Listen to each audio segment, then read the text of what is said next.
Hello, I am Stephanie Joy, the attorney at All Things Social Security and Joy Disability Law. Your video is about to start. I just wanted to remind you that if you click the join button below, you can learn more about the memberships offered at a very affordable price that can give you a little more direct attorney answers to your questions. Have a great day and enjoy the video. Happy Sunday. Social Security Roundup on Sunday. Okay, so today is what is it today? 12th, May 12th. Can you believe May, spring? Okay, so we're looking at last Sunday was the 5th, obviously. So we're going from the 5th to the 11th on Saturday, yesterday. And let me just see where I'm at. Okay, see if I can read this. My eyes are a little off today. All right, so obviously last week we had the Social Security roundup for the prior week. And then on, that would be Monday the 6th. Oh yeah. I went over some example that occurred live with me at a hearing. And it was a really unique kind of ALJ hearing hypothetical issued by the judge. And I wanted to share it because it was actually the first time I'd heard it laid out this way. And I've been to a lot of hearings. So it was interesting. So I go into that, and that can be helpful for people who are heading into hearings. Whether you're on initial recon or actually already appealed for the ALJ hearing, it's good to, even if you're earlier on, is start to get a grasp on what's going to go on at the hearing. It might help you kind of formulate in your head things that you will be testifying to later on, particularly for pro ses, or if you have a representative that doesn't go over it too much with you, it might be something that could help you. On the 7th, that must have been Tuesday, it was an explanation of if you are deciding to get rid of your representative. And I've got a lot of cautions out there about doing that without first reviewing the risks involved. And I do allude to them here. So you'll want to look at those as well as the video if this is something that's up your alley. And also which form to use, whether you have to use the form, all that jazz. Just kind of what you should expect to do to make that happen. On the 8th, which must have been Wednesday, oh yeah, it was more about when you are either a claimant or a beneficiary and you want to try to go back to work. And let's say you've been offered a full-time, or you think you found a really good full-time job. You're not sure you can do it. You don't want to risk your benefits. Can you do it? Yes, you can. And we go over what a UWA is and how the Social Security's use of UWAs, also called FWAs, can help you be able to do that without worry. Okay, it's super, super important. And it really gives us the chance to see if we can get out there and get back on our feet for the time being without having to worry about Social Security disability. And then if it doesn't work, we still have our Social Security disability. So a really important topic, I think, for people who endeavor to get back out there. Okay, and the 9th, Thursday.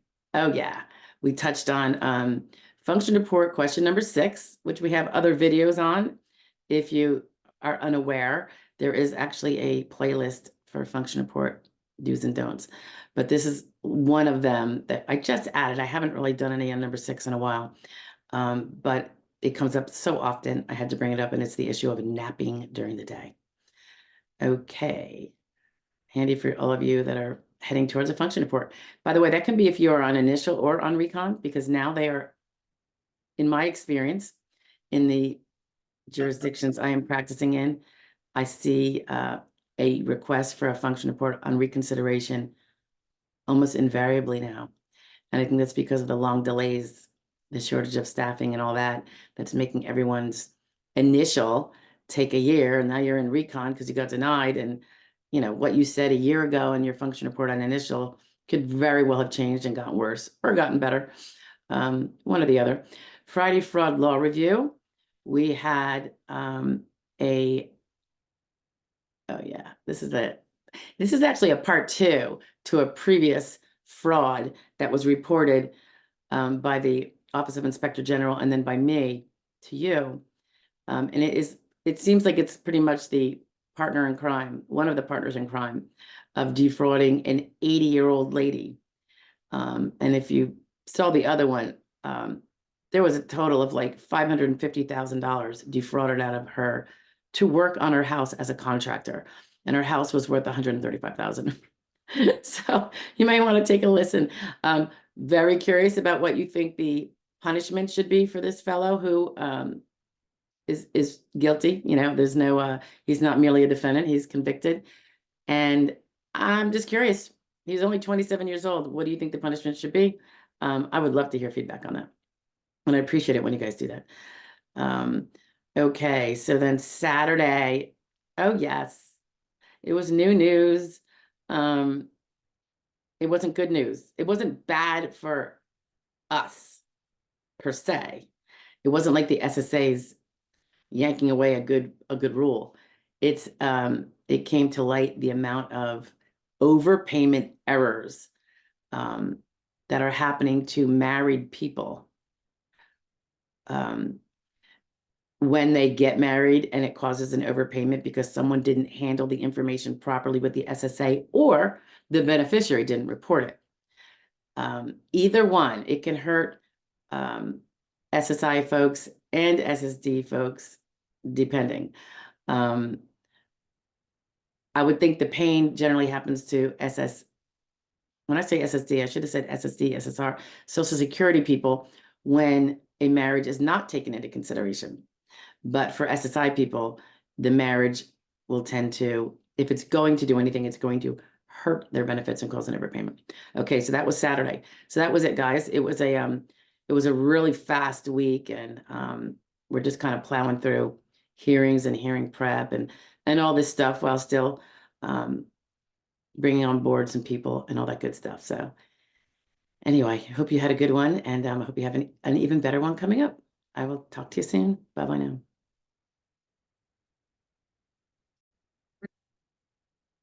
So you just listened to the week's roundup of all 7 days right behind us and what those video tips were. Are you concerned if you didn't necessarily catch the ones from the week prior to that? Don't worry, we're going to attach it right here. Have a great week, guys. Bye. Happy Sunday. Let's just go through the Sunday Social Security roundup for the past week. Of course, last Sunday we had the roundup for the week before. And if you notice, you probably don't, I didn't do one for Monday. I was really in the weeds. It was a big hearing week and all sorts of stuff going on. So, and we had just had that dual memorial service for my mother and father-in-law. So it was small. It worked out nicely. I think they'd be happy. But that was on Sunday, and I guess I just wasn't up to speed by Monday. I don't know. But anyway, so the 30th, which was a Tuesday, April 30th, it was about disabled adult child, DAC, and the exceptions to the marriage ban. And I thought it was important to put it out there because we always talk about the marriage ban. And it sounds, it is somewhat onerous for DAC folks, but there are more exceptions than we usually typically discuss. People typically say, oh, you have to marry another DAC person. That's not entirely how it works. So there is other exceptions. So I wanted to point that out. And it was a viewer who brought it to my attention. Speaking of viewers, I want to give a big shout out to Laura Davio. I won't say anything more than that. I believe Laura was a viewer, and then we ended up working together on a consultation for something that she wanted to discuss, and that was a week or two ago. And Laura, we ended up talking a little bit about faith. I know we're all different. This is not a faith talk per se, but Laura ended up sending me a gift of a a beautiful Bible, study Bible. And we were talking about how I'm trying to get a little more educated and in tune. Anyway, Laura, thank you so much. I look at it every day. I don't get a lot of reading done, but I try to do a page a day.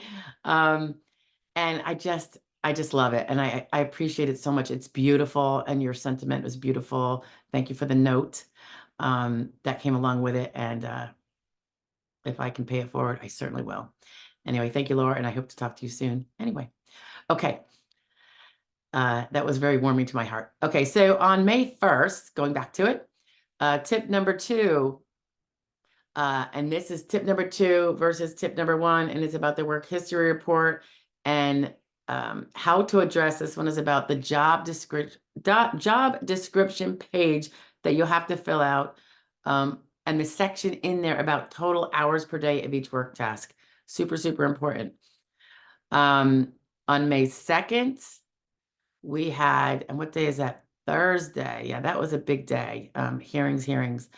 But that particular video was when you have just one and when your back benefits are held up a really long time and you don't know what's going on.